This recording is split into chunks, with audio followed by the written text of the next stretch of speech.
Hey y'all, I'm Jamie. Welcome to Adventures Per Gallon.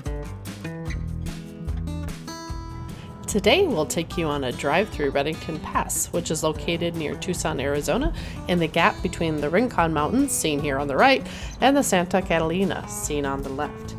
The pass has an interesting history, full of ranching, transport, and outlaws. The area was originally used by indigenous peoples and was later settled by Henry and Lem Redfield in 1875. The USPS didn't allow a post office to be named after a living person, so Redington was substituted for Redfield, and the local community and pass adopted the name.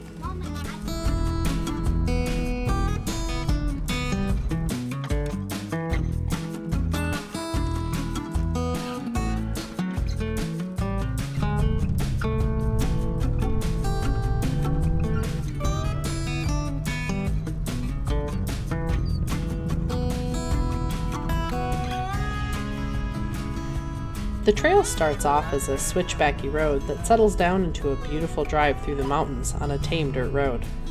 Redington Road is a popular destination full of offshoot trails ranging in difficulty from easy to skid plate denting, rock rail sliding extreme. You won't find much alone time with the constant flow of day cruise seekers and side-by-sides tearing it up.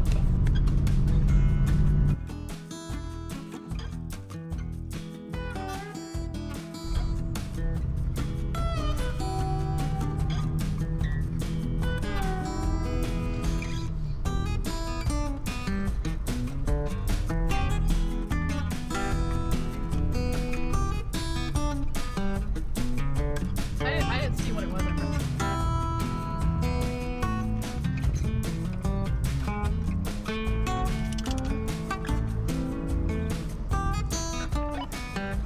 We gotta look up further up for the camping spot / overlook.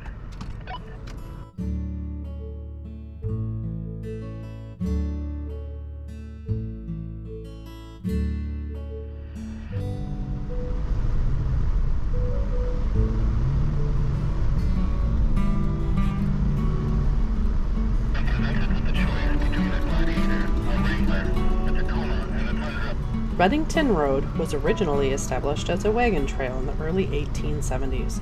It was used to connect Redington and the rest of the San Pedro Valley to Tucson. It was first used by mining and ranching settlements. Later, it became an established stagecoach route. The route cut a 100-mile trip down to just 30 miles. By the 1890s, the road fell into disrepair and became nearly impassable, till, in the early 1930s, when it was rebuilt and graded into the 2-lane dirt road it is today, connecting Redington and Tucson.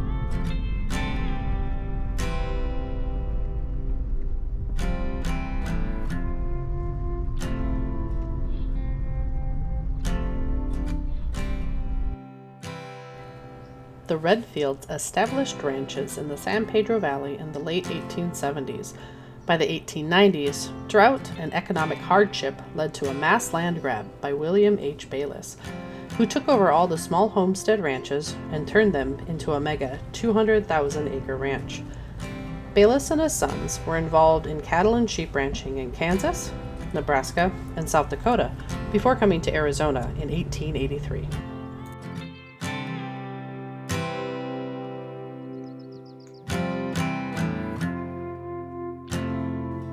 In 1883, Lem Redfield was lynched in Florence, Arizona, after being accused of stagecoach robbery. This left Henry as the primary rancher.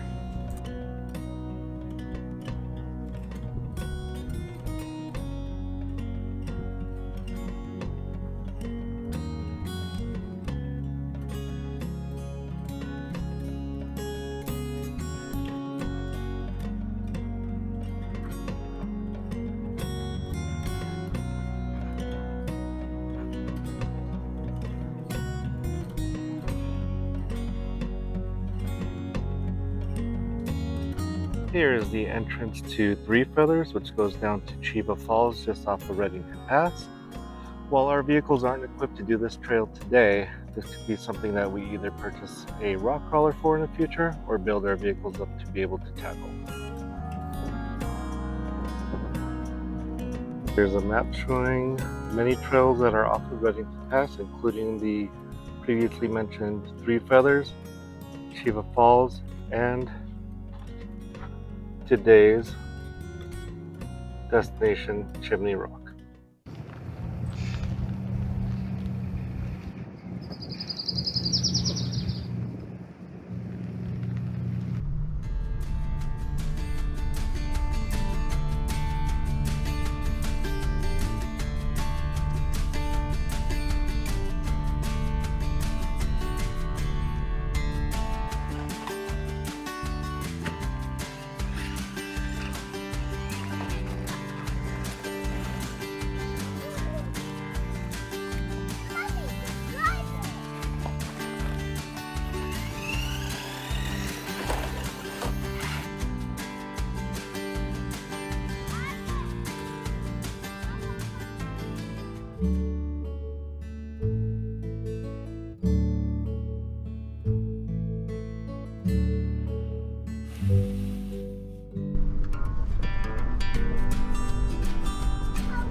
Hey, Pickle.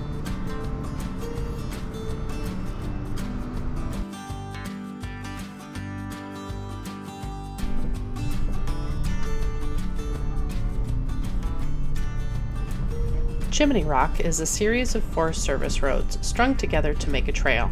It is deeply tied to the development of the backcountry in the Catalina Mountain foothills, serving miners and ranchers. Its more modern use is as an off-road trail.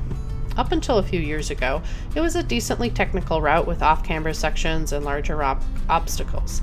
Now, as of a few years ago, it's been brought down a notch, or 10.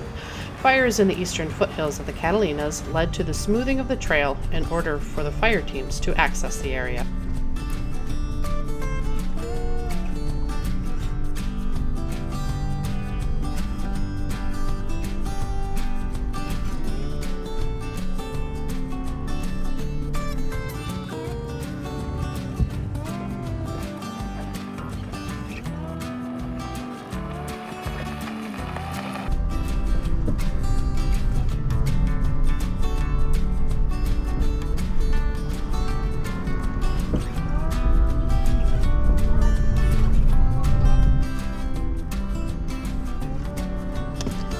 I'm just trying to keep some air flowing, especially for the vlogs.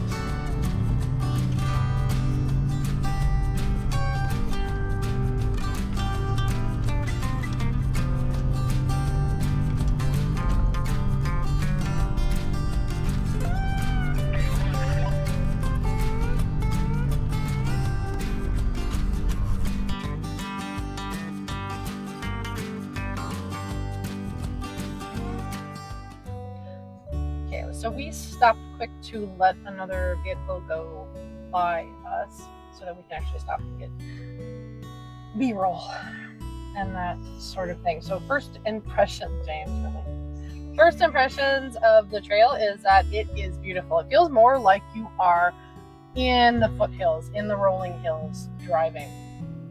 It's beautiful. Every corner there's just a new valley to look down. But yeah, the trail is definitely not technical. It's a little more up and down than Redington, but so far, gorgeous.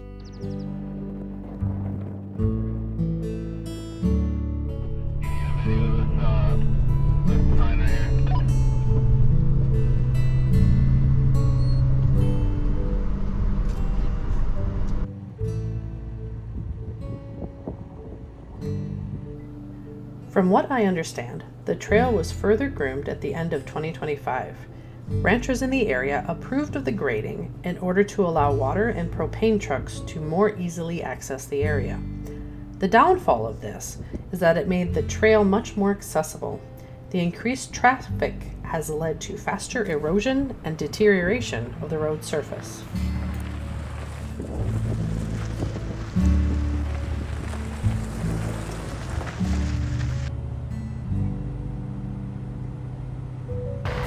Had a sign here telling us Chimney Rock is to the right, so we're going to follow that and immediately through a gate number 2. Chimney Rock, you can see at the front, James, it's that big white rock.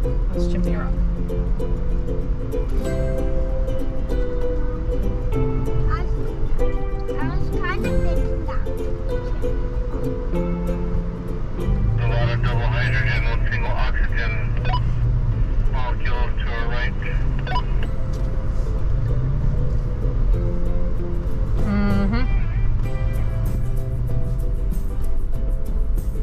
there's the rock right there. There, you see it? Big old rock.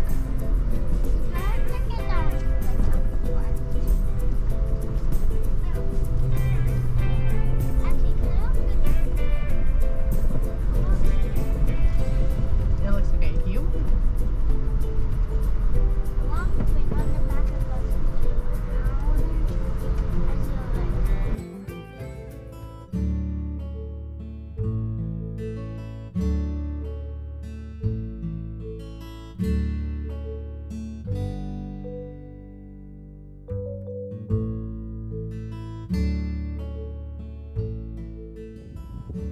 There he is, just deciding to go up. I mean, I don't blame him. I'd be doing it too if I wasn't up here with the kids. Let's see if we'll get him to wave at us. Oh, hold on. Oh, he's doing his Jeff Goldblum. I love it. Here, hold on, we gotta zoom in. Oh, he's getting up. Go back out. Oh, is that dog going up there too? Ah, we got Pickle. Hold on, we gotta go back in. There he is.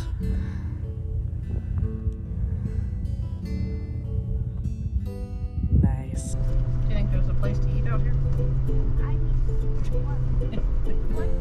Should we open up a restaurant out here, James? No. Just serving off-road people?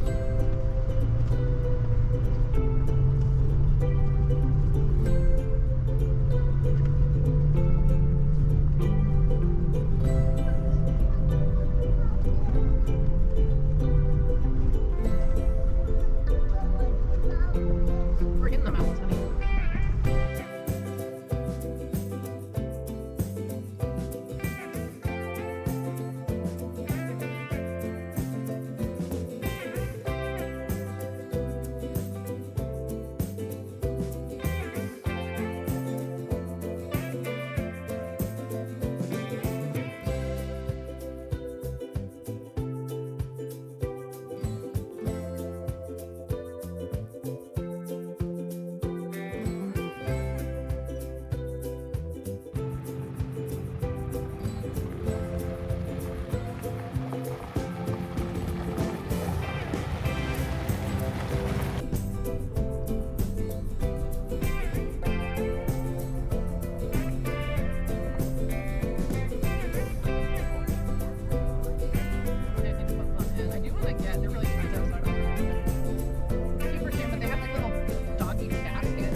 This is our first time on Chimney Rock Trail.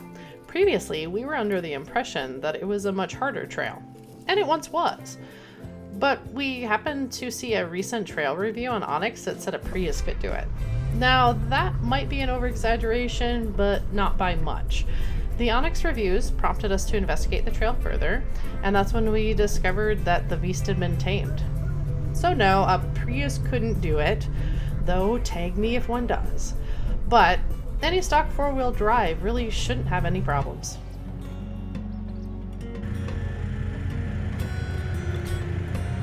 On trails like these, where you aren't using your four-wheel drive, it becomes a perfect little snap holder.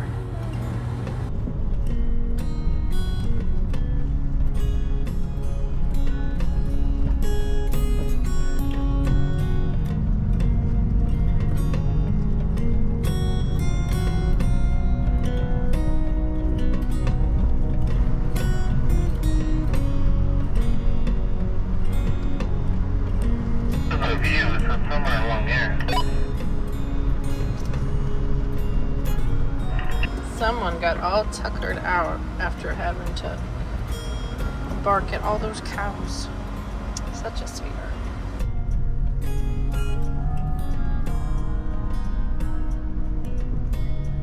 We're back on Redington Road now, and it should be smooth sailing on out. Something to note about Chimney Rock is that you should definitely bring a passenger for gate duty. There had to be at least a half a dozen gates along the way.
So this is the end of our journey today.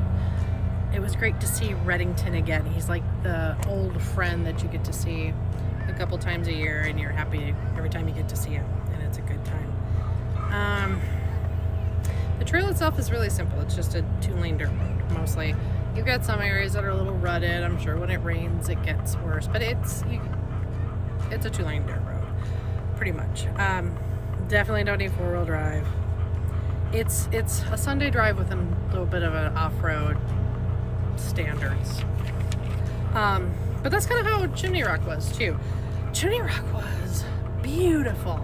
I want to go again when everything's flowering, but I was just all smiles all the time.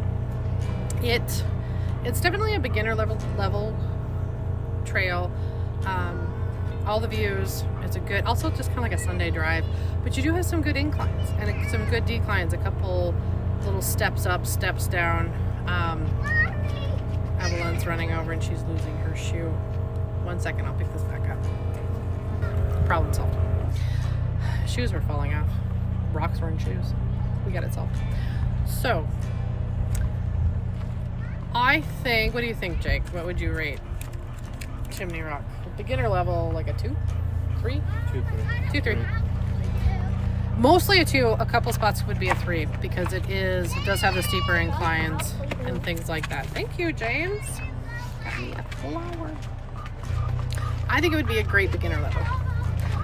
You just feel like going out and doing something. I'm very glad we did it. I'm sad we didn't get to see Chimney Rock in all of its glory back in the day when it had off-camber sections and actual rock obstacles, but I'm glad we did it today. So, thanks for coming on our adventure. As always, come prepared. Stay on designated trails and respect the environment. We are seeing firsthand how irresponsible use of trails is getting them closed. Bye for now.